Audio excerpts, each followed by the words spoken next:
All right, welcome everyone. Welcome to our live session with Adrian, and he said I cannot pronounce his last name because I'm terrible at it.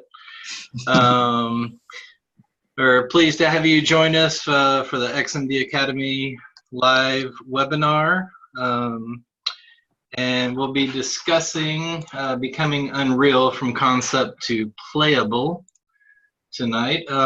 If you could just introduce yourself and tell everyone a little bit about yourself. Hi everyone, my name's Adrian Martuneac, and please don't try to remember or pronounce that name because it's kind of weird. I want to teach you about character development and and how to basically take your models from concepts to in-game characters. Pretty much. And the so you're going to be showing Unreal Engine and the character pipeline creation. I know you go over a lot of concepting in your course as well. Oh yeah. You go through silhouettes and into ZBrush polishing. And guys, I've gone through Ad's course, and it is amazing. You're gonna love it. Yeah, I'm trying to set up something for you right now to show you exactly what I'm. Yeah. There's also a free preview on XMD Academy under his course if you want to check out a couple of the videos that he's got going on. That's a lot of fun. And what's a little bit about your background, Ed? My background? Well, I did industrial design college. And I basically went there because I thought it was going to take me closer to my dream, which was basically design for games and just design in general for futuristic stuff, maybe for movies, but it was not getting me anywhere closer. So I sort of started just learning on my own during college, and that's about that's kind of how I started. I started with a lot of concepting. First, I tried some 3D programs. I ended up using ZBrush a lot, and then I figured out after like 2 weeks of just using ZBrush that I love the program, but I'm crap at concepting. So then I just got a bunch of tutorials about silhouettes and drawings and anatomy studies and proportions and everything like that, and just crunched over them like 6 hours a day for, I don't know, a year or two or something like that, until I felt comfortable. And then when I got back to ZBrush, I started modeling, and I was like, yeah, I can actually do this. But then, of course, I couldn't just stop there. So I wanted to go to retopo, to texturing, and then animating and all that stuff. And everyone told me that it's not possible, that you shouldn't go that route because you should be specialized on something or else you're going to spread yourself too thin. But I wasn't having it. So I just, I did everything. Yeah. The cool thing about the pipeline in general is that all the steps, right? Because you have like you have concepting, you have modeling, you have retopo, you have rigging, skinning, texturing, and then implementing it in an engine. It's not hard. It's just a little bit tedious. But if you know the basics, you can get around it. So you can specialize yourself on which one of these you want. But it's always going to be better if you know the entire pipeline just a little bit, you know. For example, I'm specialized in design, and I just love it. I can draw for hours. I can just start, just concepting something. I start with like a bug. I end up with a weird alien. Then I end up with like a weird shape for an armor for something. Then you turn that into a building. you just go on and on from there. It's awesome. But then if you also have the ability to put that in like a functional form, in like a game engine, for example, it's just crazy the amount of stuff that you can sort of just present to people, you know, because you're like, okay, so I have this idea for this building, and they're like, okay, but can you put it in a game? And you're like, yeah, here it is.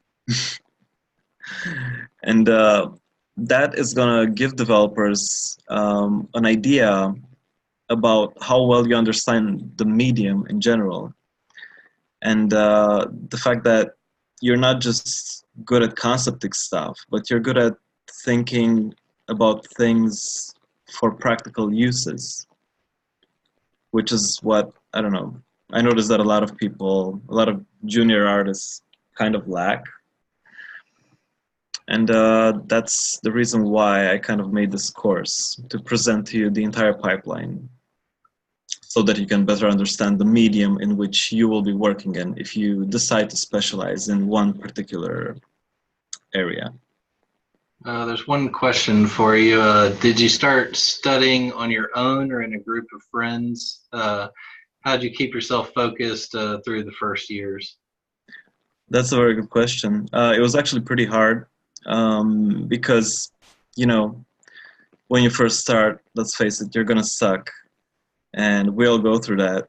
But yeah, I tried to do it on my own, but then I started searching for people. First, I started searching for friends around me, but no one was doing anything like it. And then I went online, and of course, I ended up in ZBrush Hangout with Spicer and some other people that are here from XMD.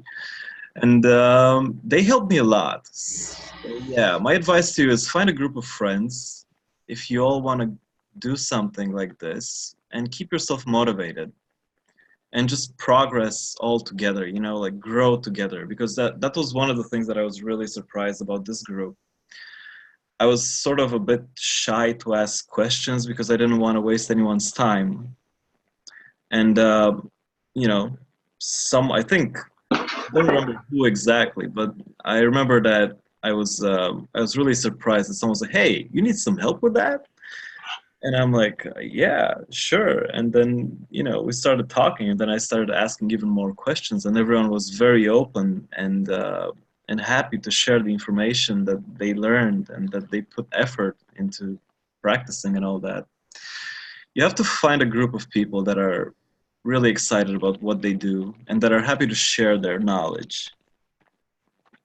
Yeah, I think that's usually the key, is to find people that are like-minded like you, and you know, just enjoy doing this stuff, because it takes a certain type of person.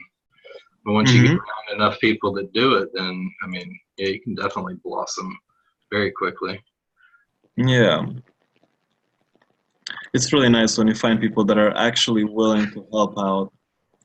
Because I noticed that, you know, and never be afraid to share your information. No one's going to steal your bread from under your nose, you know. Like, oh, I'm not going to share this info with you because, you know, then you're going to steal my job. This is the biggest industry. Yeah, there's tons of jobs. Yeah, there's like an unlimited number of jobs. Like, there's no way. Yeah, there's no way someone can actually steal that from you. Right. And everybody does everything differently too. So it's I mean, somebody might get hired for one thing, and they may be the perfect person for that job.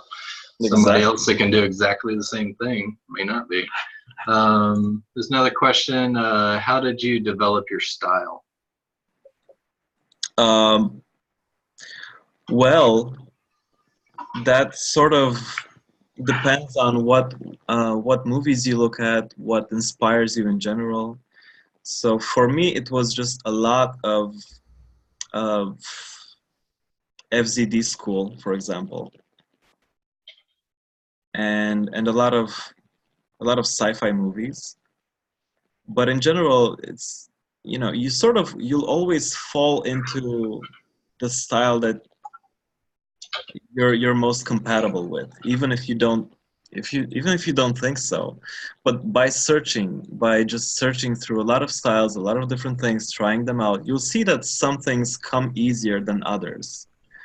And it's good to always explore additional things beyond the thing that comes easy, which is like, I encourage that, because it's basically the only way you'll grow, if you try to step out of your little bubble. Because we all, we all create our little sphere of things that we're comfortable with. But, if you make a habit out of constantly stepping out in different directions, then you'll end up, finding something that you never thought you would ever find in your style, or in just in things that you can do that you never thought you could. For example, when I started doing animation, it was sort of by mistake, because I was working at a company which was developing mobile games, and the rigger was sick or something like that. And I was like, okay, let me try to do this. And I looked at some tutorials, and I was like, okay, let's put some bones. And I loved experimenting with it. Like, I think that night I dreamed I was putting bones and skinning it to meshes, right? So I'm not even joking. Like, and after a week of just doing this and keep getting deeper and deeper, because I was really enjoying it. I never thought I would enjoy animation so much, because I thought I'm going to be bad at it, because I never tried it. But it just came so natural, and I'm not that good at animation, but I'm decent, and that's a lot to say for someone that doesn't spend his entire time animating. And that's because, you never know what you're good at unless you try it. So that's why you should always do that. Like, after 2 weeks of just animating and studying walk cycles and stuff like that, I was looking at everyone on the street, and I felt like I've just been introduced to the Matrix code. Yeah. Like, you start seeing all these, whoa, that guy's walking more aggressively. Oh, that person might be daydreaming right now. It's just, it was very interesting. Went a little bit off topic there. Yeah. I'm sorry, I'm trying to set up this a project right now. That's why a bit stuttering. Now, can you, while we're waiting on that, you want to talk a little bit about your course and what you're going to go over in that? So in my course, in the first week, we're going to go through some basic design rules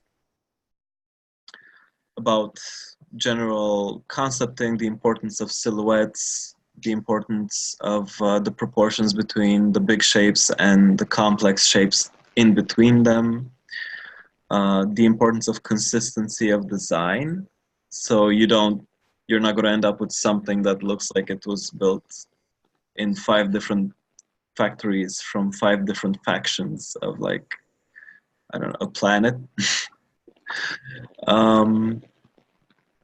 Then we're gonna, the homework for the first week is going to be actually concepting your character.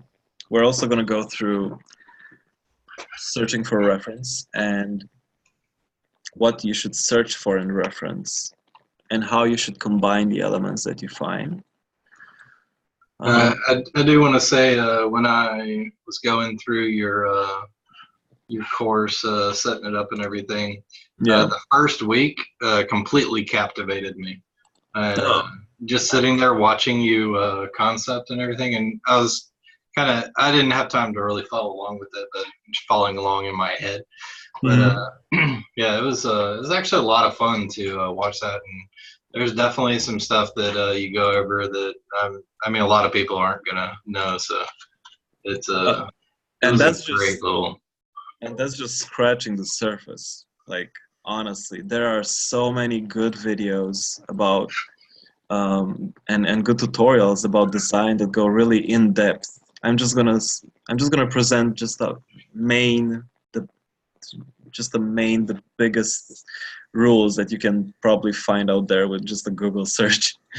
But they help. You know, they're important, and if you follow them, you're gonna see your designs in general just skyrocket in terms of quality. I think. Yeah, Osama had a question about creating shaders. He's asking about courses and that. You go over setting up materials in Unreal. How in depth do you get into that? I don't go too in depth with that because the materials are there. You just connect the nodes with the textures that you make in 3D Code that you export from either 3D Code, which is the program that I'm going to be presenting in the course, or you know, you can do Substance Painter or whatever else you want. But yeah, the material setup, I'm not going to go too in depth with it, but you will get a good idea of it. You can go like Epic Games has a lot of good tutorials about materials, and they're really easy to follow, and you know, you can go there for those. But in this course, basically, I want to go through the entire pipeline. So from zero, from a concept to a character that's working in the engine with 𝐊𝐴𝐶. So I won't really have a lot of time to get super in depth into materials. What is one little bit of knowledge that you'd like to share? Something that maybe not a lot of people know.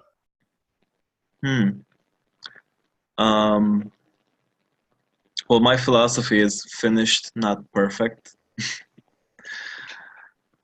which is it's basically when you want to do something, anything really, just think about the point where it's practical. You know, there's that curve, right, where like you start at the bottom, and then you get to like a point, right? At first it progresses a lot, and then it goes like really, really slow. So it's that point where it's usable, where the progress starts to go down in frequency. That's where you should be focusing on getting to, because a lot of people go a little bit beyond that and get lost in details, and sometimes they never get to finish their project. Like, for example, let's say that, you know, your client is like, hey, I want a concept for a rogue character that has a bow and like 2 short swords or something like that. And you're like, okay, cool. And then, you know, you search for a reference, you gather like a bunch of stuff, and you just start drawing like crazy on this one concept. And you go into details, and then you go search for like fabric in the, you know, 1300s or something like that. And then you end up with like 2 days of work with only one concept, right? And then, for example, let's say that your client also has someone else do the same thing, and that guy gives him like 6 concepts, which are looser, but they're widely different. And because he went through like the first 2, then he went a little bit, you know, funnier and crazier with the concepts. And he ended up doing something really interesting. Whereas your concept is very detailed, but very stale, right? So that's one of the things that you should be focusing on, just keeping yourself loose. Don't fall into that detail crunching period. It's like a black hole of productivity. I don't know. How close are you for your demo? Almost done. All right, real quick, I'll show some of your work on here. Guys, this is some of Adrian's work. Some of the stuff that he goes over in the course is like these robots, which he goes from concept all the way into Unreal. Shows you how to set that up. Yeah. Oh man. Would have been really easy if my Zoom was working correctly on my computer. Yeah, but another thing I want to point out is that, okay, so in the first week we're going to go through the concepts. Then we're going to go through the sculpting process. I think in the second week, I'm just going to give you an exercise to do some ZBrush heads with the methods that I'm going to be teaching, which is just a bunch of tools that you should get comfortable with for this course in particular. Then in the third and fourth week, we're going to do the model. Then we're going to go through the texturing process, then baking, then rigging and skinning, and then implementing it in the engine and importing the textures. And throughout each week, I'll be there to look at your results, to help you, to give you advices, to make sure that everyone is on track. I don't want to leave anyone behind. So, and I'm also going to be here for you to contact like at all times. Yeah, for the during the 10 weeks of the course, you'll have contact information for me and Ad, and you can pretty much contact us at any time if you have any questions or you want feedback from Ad and anything like that. We also have forums that you'll be able to post your stuff on, a Dropbox so you can drop stuff into. So yeah, you'll last term was our first term, this is our second, and we pretty much kind of pride ourselves on being able to be contacted, being open, and I mean it's very easy to get in touch with us. So you'll have everybody at your disposal constantly. Had another question: how long do you need to develop a character from start to finish, and how much time do you need for the different steps if it's a personal project? Okay, that's an interesting question. So from start to finish, I think around, it depends on the complexity of the character, actually. You could do it in 40 hours. You could probably do it even less if it's something simpler. And you could also do it in, I've made characters in 120 hours, for example, for clients that wanted really detailed stuff. So it's really, like, it really depends on the project, but usually around 40 hours. But that's after you've done like at least 6 or 7 characters, something like that, in this style. So it's gonna take a while. Definitely gonna take a while. And for each process, again, it kind of depends. For example, you could stay a lot on the concepting phase if the client wants something very specific, or you can stay a lot on the modeling phase if you want something very detailed, or if you're still exploring, because a lot of times the concept from 2D, when you transfer it to 3D, it doesn't really transition very well. So you might have to redo it or modify some proportions. That's why I usually like to be very loose when it comes to my concepting, because a lot of times, you know, I do a concept in 2D and then I'm like, huh, while I'm modeling it, I'm like, this could look better like this or like this. And then I do some screenshots, I send some iterations to my clients, and I'm like, hey, what about this? And they're like, yeah, that looks way much better, let's go with that. So it's good to always communicate with your clients if you get to that point, all the time with all the changes, and always remember, you know, there's that phrase that the client is always right. Well, it's kind of true. Try not to get emotionally attached to your characters, because, you know, then you're just gonna lose time and energy fighting over something that's not even gonna be yours at the end.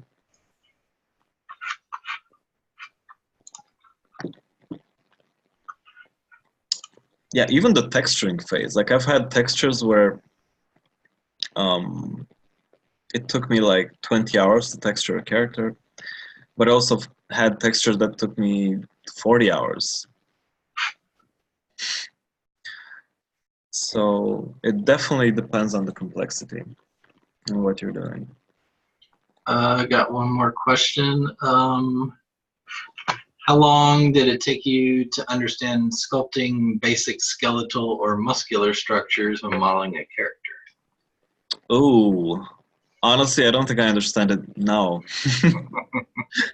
Like it's just like so much to learn that I don't know. The basics, you understand them pretty well, pretty fast. Like if you just look at the major muscle groups, right?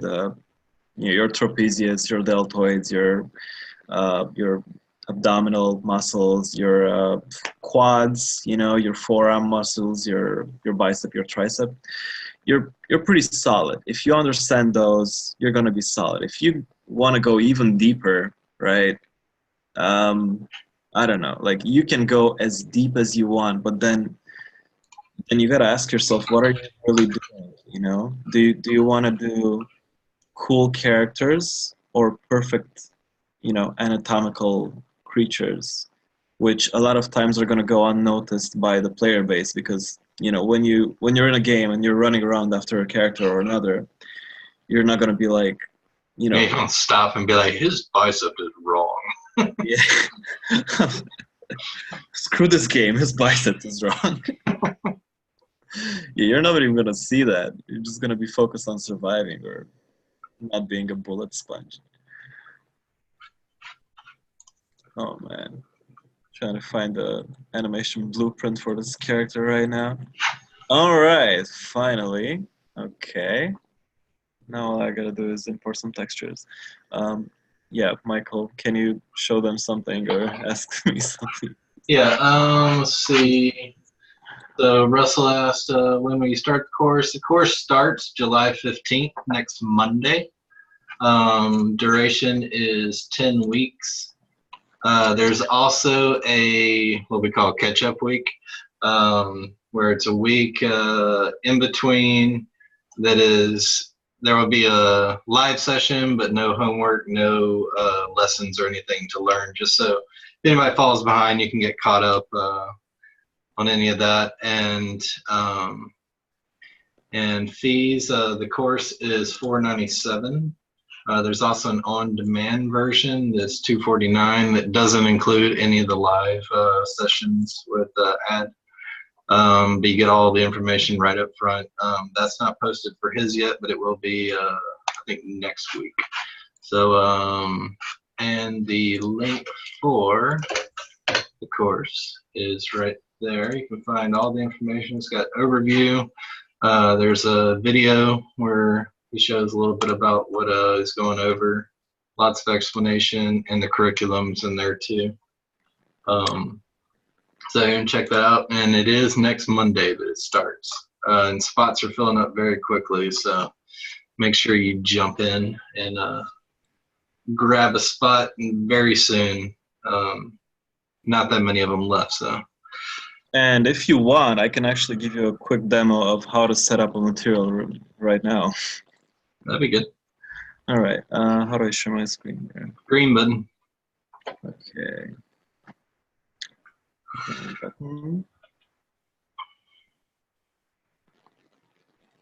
All right. This should be good, right? Are you seeing my screen? Yes. Okay. Okay. The controls are over my tabs. Not cool. All right, it's all good, I think. Okay, so here you have your textures, right? If you can see anything on this little screen. And this is the material that's applied to the character. This is going to be the character that I'm going to be presenting the process of, the creation from concept to finished. So when you open up with standard material, you're going to have like a base texture, right? And all these slots. And now you're going to grab all of these textures. We're going to drag them in the material editor.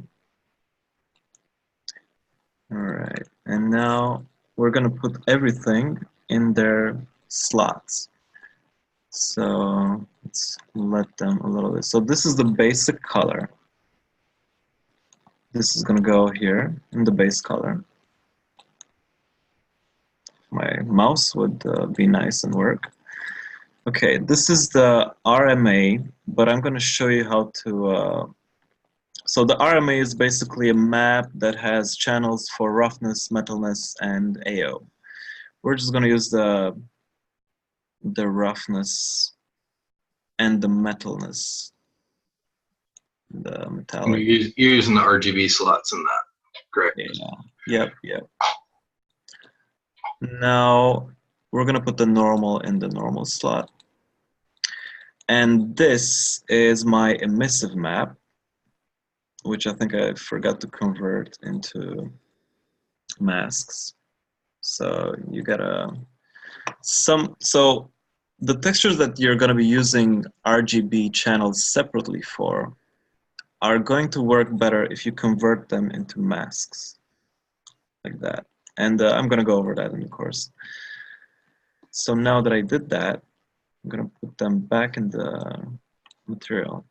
Now, if you just want to see how this looks like without the emissive, I can just apply, and we're going to have to wait until the shaders compile. That's the good thing about a live demo. The waiting part. No fast forwarding. Anybody got any questions yet?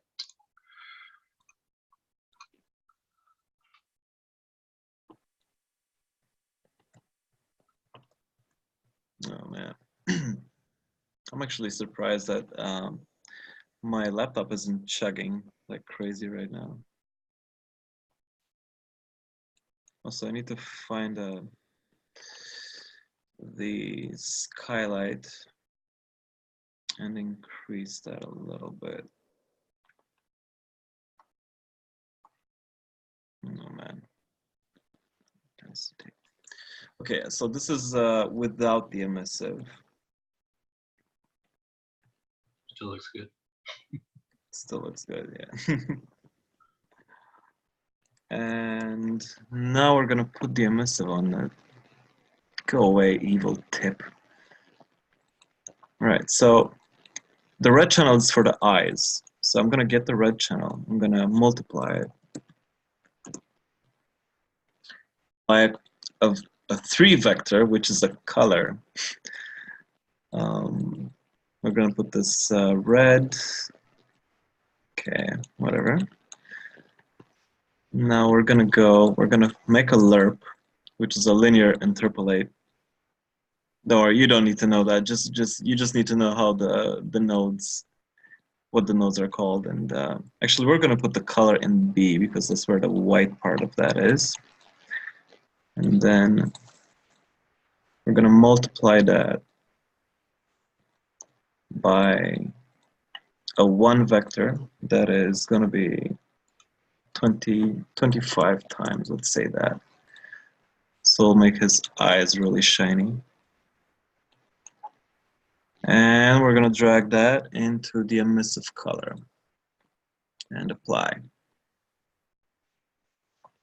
You can go very deep with material editing, especially if you want to do instance materials or materials that change. You can have during parameters set. Yeah, you do. You gotta make them into parameters, and then you can actually use them in your blueprints. For example, you can make some of his lights blink in a certain amount of time, or you know. And there you have it. Now his eyes are glowing, and of course you can increase that. Like if we put, let's say, 40 here, we're gonna have him glow. Oh, and if anyone missed it, Ad's going to take you all the way from concept into a finished character in Unreal throughout the course. That's the goal of the course, is to get you up and running. And I mean, you can see characters animated. It's got an idle pose and run around. This one actually does have animations on it. So if I play it, I'm gonna show you. I'm gonna teach you how to do how to make him switch between running and walking with a shift key, because by default it's just he's just running. And I'm also going to show you how to import and use different animations on him. And the examples that we're going to use are going to be crouching. So I'm going to show you how to make him crouch with the C, enter the crouch state with a C, and exit either if you press C or if you start running with shift. What else? And basically just how to make a badass character from start to finish.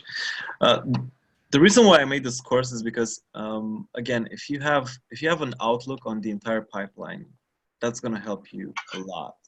Because a lot of people, you know, they just learn character design, and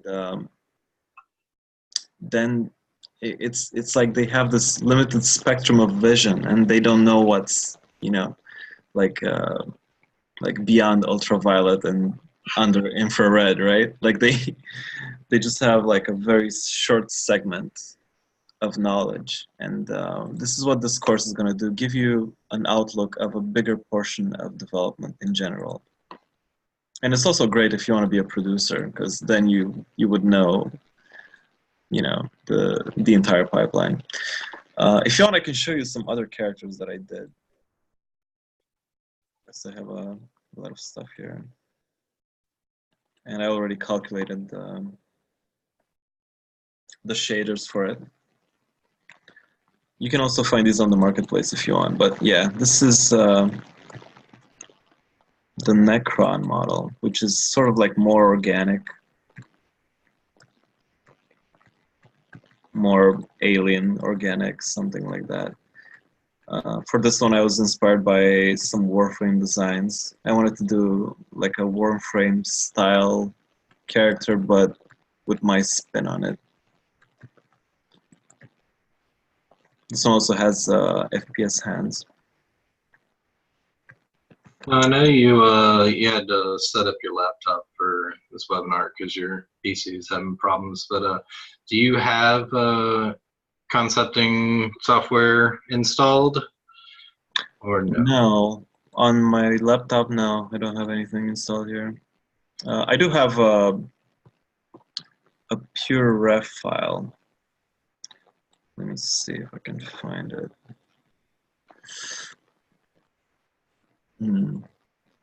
With some concepts and some things, if you want to see that. And if y'all want to watch add concept, one of the free previews for this course is part of his concepting week. Yeah. I also have a couple of YouTube videos. I should have gave you the YouTube link for my channels. We can throw them out in email for these fine folks. So this is these are some of my concepts. But you know, most of them are just weird alien things. But yeah, like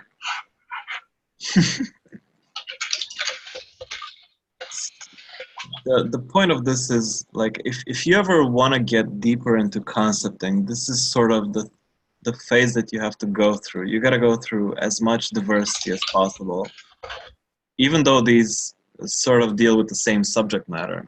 This is an example of gathering reference. So I just went on Pinterest and just started grabbing a bunch of things, right? So for example, I like the shapes of this guy, right? But then I also like the way that the artist that did this balanced out the colors and the materials. And for example, in this one, I like the consistency of the shapes. He is bulky all together, and he has all of these little rivets that are cut in the same pattern in the back, you know, and in the front, in his forearm armors. So you have to look for these things, right, and try to borrow. For example, you could borrow the shape of this guy's cuts with the bulkiness of this character, with, you know, the colors from this character or something like that, and make something new out of it. I've got a couple questions. How do you deal with color difference? For example, in Substance Painter viewport shows different color, and in UE4 viewport it's different. You have to experiment. So, for example, one of the reasons why I like 3D-Coat is that you can actually export an HDR capture of your Unreal Engine scene and use it inside 3D-Coat, and it's going to look exactly how it's going to look in the engine, because it's using literally an HDR capture of your scene from Unreal Engine. I don't teach that in this course, but that's interesting to think about. Like, maybe I will in a future course.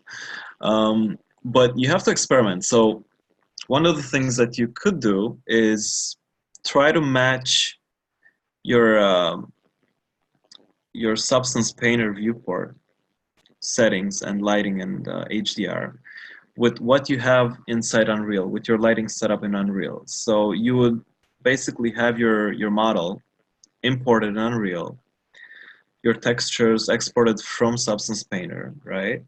And you just look at the difference, and then you go back in Substance Painter, you try to modify the scene, and when it looks like how it looks like in Unreal, then you can modify it back so that you can get the results that you want in Unreal. It's kind of a backwards process, but that's a lot of times that's what you get. But the good part about Substance Painter is that it's very non-destructive as a workflow. So you know, you're probably, if you're using the masks and the materials correctly, you're probably not going to lose a lot of work. You know, you're not going to have to modify a lot of things to get them to look how you want them to look. But yeah, in my course, I'll show you 3D-Coat. And yeah, one of the reasons why I really like 3D-Coat is because it's very close. It's very, very close to how things will look like in a game engine, in Unreal specifically. We got another question. How do you break down a brief? What is your process? A brief. Okay. That's an interesting question. So for example, if a client gives me a brief and I would have to what exactly? Can you elaborate on that question? If the client has an abstract way of expressing him or herself. Oh, well now.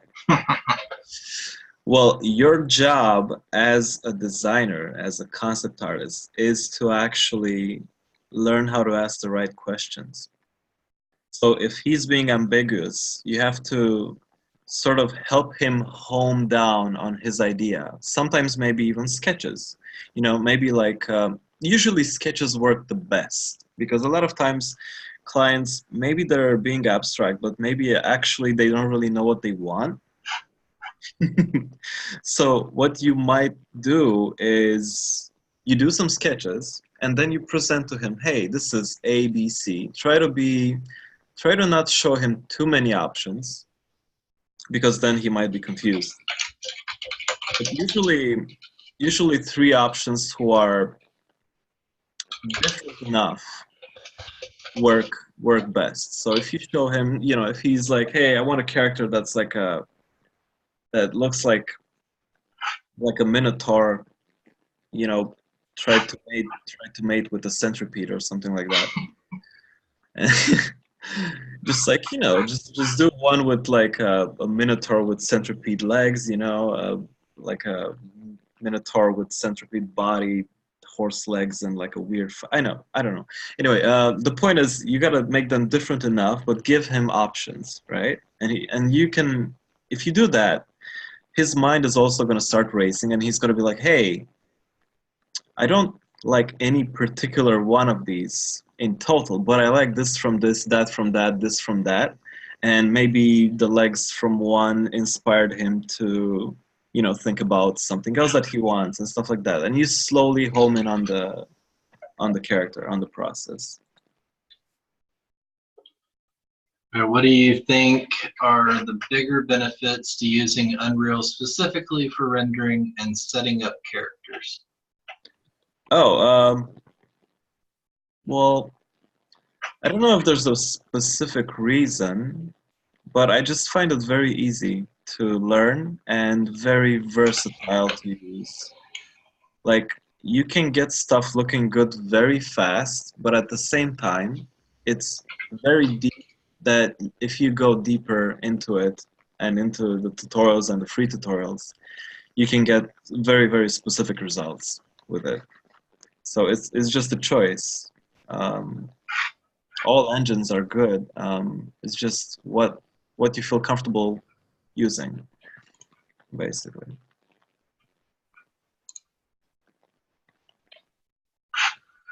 Let's see, real quick. If anybody has any more questions, you can throw them in the chat. Let's share. So, ads course, xmdacademy.com, becoming Unreal from concept to playable. On here, it'll show you everything about the course. 10 weeks, you'll get a certificate at the end of it from XMD. Just certificate, not a degree, obviously, but it's good for putting in your resume. There is a video. I won't play it through here because it'd probably be choppy. That you can check out.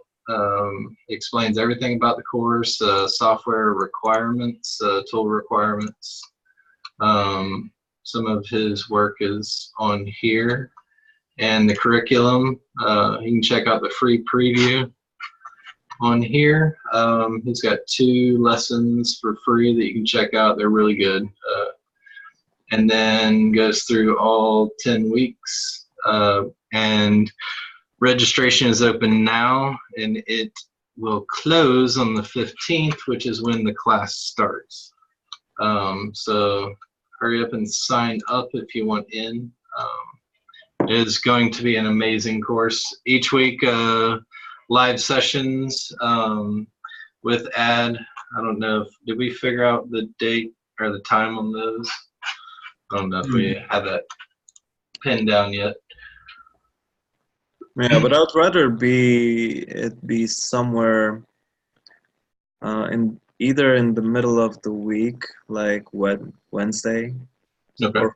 or Friday. Friday would be nice too, because then it would give time for people to catch up if there are some some suggestions that I might have or something like that, so that everyone is on page all the time. Let's see. There's a question.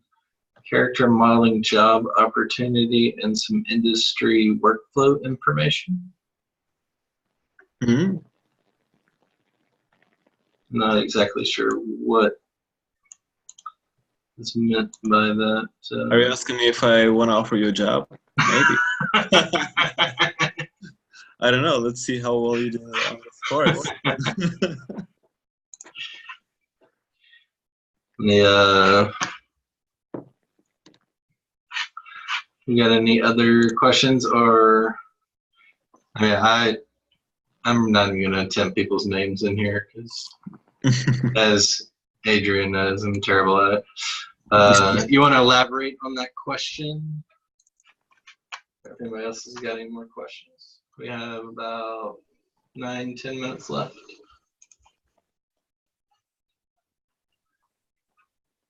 Or Ad, you want to talk a little bit about?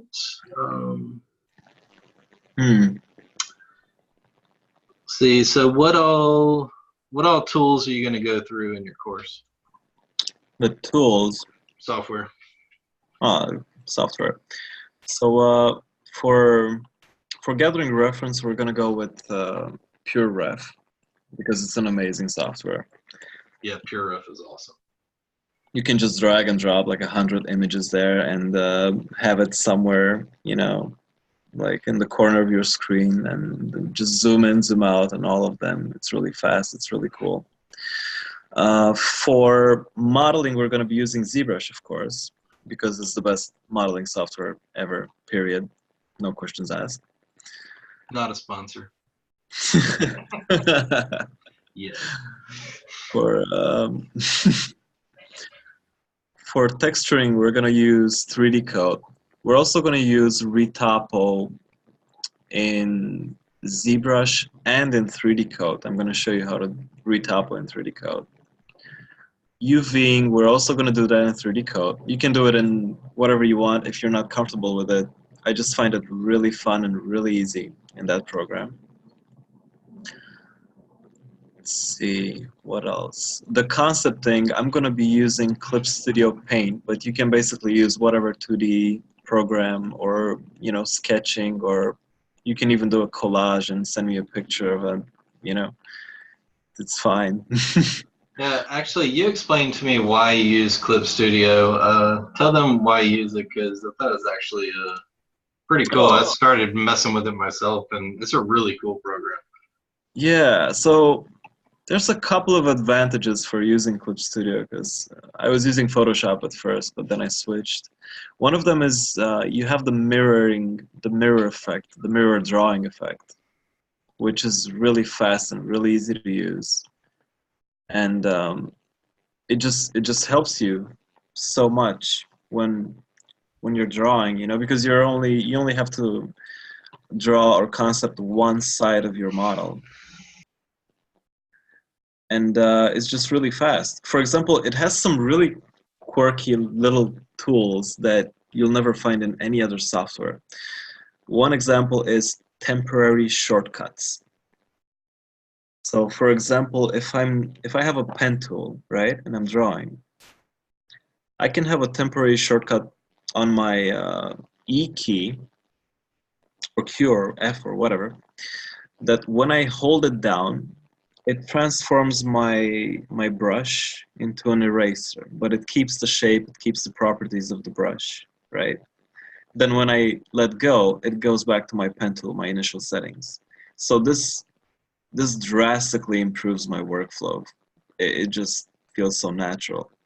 Or, for example, one other tool that I did was I made a smudge tool act like a smooth brush, basically, and I put the shortcut as a temporary shortcut on the Shift key, which is exactly what you have in ZBrush, for example, you know? And it's like really cool when you go through software and you sort of have the same effects, either if it fits in 3D or in 2D medium. But you know, the one thing that I'm always after with software is, do they make it convenient, you know, for me to use them? Are the control schemes and the tools arranged, you know, for humans and not for like engineers? Like, okay, now you have to go to this menu, click here, scroll down, and now here you have the eraser tool. You know, it's you don't want that. You want your the tools that you use the most to be the quickest accessible ones, because you know you're a designer, you're not, you know, an engineer. If you use a program, you use it a lot, and you want to get the program out of the way so you can just create stuff. Russell asked, what time would be the classes? The classes themselves, the lectures, are pre-recorded. The live sessions, I believe Ad said he would rather do Friday. And about what time you think in That's a good question. You're what, 7 hours ahead of the Eastern? Yeah, but we can decide together depending on how many people we have and where they're from. So for example, if we have a close to equal amount of people from Europe and from, you know, America or Canada, we could actually do 2 live sessions in the same day, so it's no problem, you know. Yeah, Ad doesn't sleep, so every time I get on, like, he's online. do you not ever sleep? So yeah, I mean, and we also have Discord that we use a lot. So you can go. You know, we have a chat for XMD Academy, and it's just strictly for people that are enrolled in courses. So do a lot of communicating there. So yeah, we can definitely come up with the best time for everybody in the class. And like you said, if he's up for it, we can do 2 live sessions. Yeah. Whatever works. And you can always contact me. You can always be like, hey, I need some help with this, and I'll help you. Oh, and the live sessions are also recorded, and they'll be available immediately online, usually the day after they're recorded. So if, say, you turn in some homework and you want it, and you want to critique the live session, but you can't be there, just tell Ad, and he can go over it, and then it'll be recorded for you. So yeah.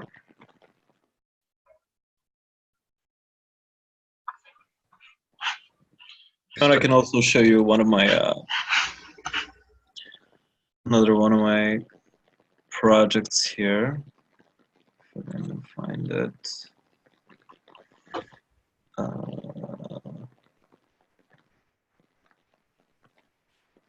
Let's do this one. Am I sharing screen? nope. No. Green button. Okay. Okay. Green button. Okay. Yeah. Can you see it? Yep. Okay. So this one's basically a pack of like 4 characters. So this is like the frame, right? This is the light armor on the frame.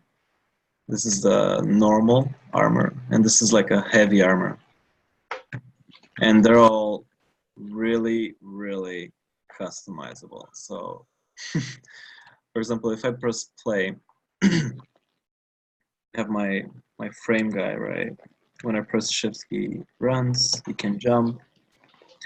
If I press 1, this is the first armor. If I keep pressing 1, it's going to cycle through the available options, the customizable textures. You can actually change all of these colors on this guy. If I press 2, this is the medium armor. 3 is the big armor. And if I press F, it randomizes like all of them, the colors and the armors and everything. Oh, that's really cool. Yeah, this project uses a lot of tricks, which I'll be talking to you about. The one that we're going to use in the course is going to be, and I highly suggest you to do it, is going to be the mirrored textures. So we're only going to have to draw on one side of the model, and then, you know, it's going to mirror, because the UVs are going to be overlapped. So we're going to get double the amount of pixels that we might get if they wouldn't be. How do you overcome normals being mirrored whenever you overlap UVs? You don't have to in Unreal. So it compensates for it? Yeah, it's, you know, it never had the problem for it. I think there were earlier versions of the engine that actually you could see the seam in the middle, but then I don't know what they did, but like textures are mirrored and you can't see anything. Like, look at that. Yeah, that's cool. Yeah, I know a couple of engines I've used in the past. You weren't able to mirror UVs just because like lighting would be reversed on the other side. Like, I mean, I'm sure they've come a long way since some of those. Oh yeah. There's also a question of vertex normals, because sometimes the vertex normals might be messed up. And yeah, there's a big problem with that, because, oh man, because I people. Yeah, the problem with the vertex normals is, especially if you have a character that you spent hours skinning, because Maya does not have a non-destructive workflow when it comes to skinning models. So you have to make sure that your vertex normals are spot on before you start skinning them. Yeah, I know a guy I used to work with had a script that would reskin a model. It would basically transfer everything from one over to another. But yeah, it's a complex process. You have to fix any of that. I mean, the way that I do it is I copy the mesh, I fix the normals, and then I transfer the skinning from the old mesh, and then I delete the old mesh. That's probably what the guy script was doing, right? Yeah, probably.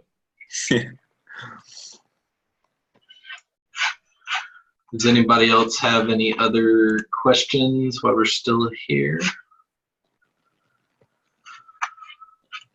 And everybody, don't forget, registration will be over on Monday, the 15th. That is when classes actually begin. If you get the on-demand, everything's available for you as soon as you purchase it. That should be available in about a week or so, maybe a little bit more. Got a couple more things to add to it, but yeah, let's see. Yeah, as soon as the live classes start at 1 a.m. on Monday, the Eastern time, everything will be available for the first week. And yeah, so at the beginning of each week, all the videos from that specific week are going to be available, right? Yes. Yeah, and then all you do, you have the videos to go through, you have homework, but your homework for week 1 is not due in week 1. So your live session in week 1 is pretty much if you got questions about certain things, you want to just chat with Ed, anything like that. The homework for week 1 is not due until week 2. Yeah. That was a little bit of confusion last time, but yeah, so.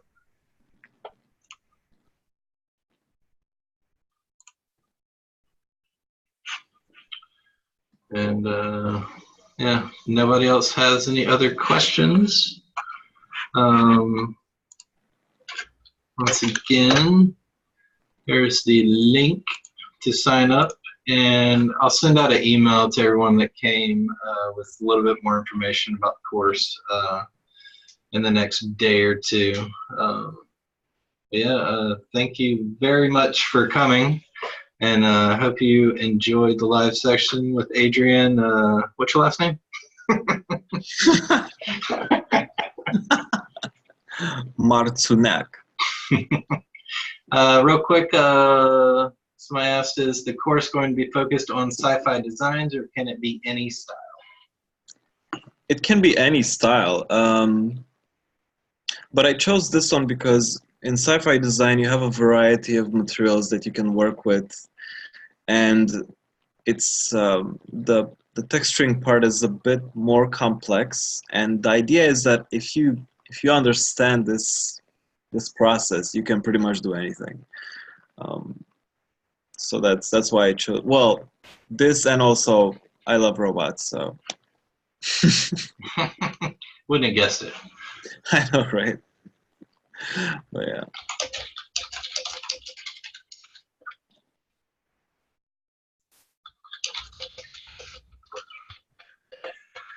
All right, guys. Once again, thank you very much for coming and thank you everyone for coming. And don't forget to sign up, Becoming Unreal from Concept to Playable on xmdacademy.com. If you got any more questions, feel free to email me or Ad. You can through the website. Yeah. Have a good night. Thanks for coming.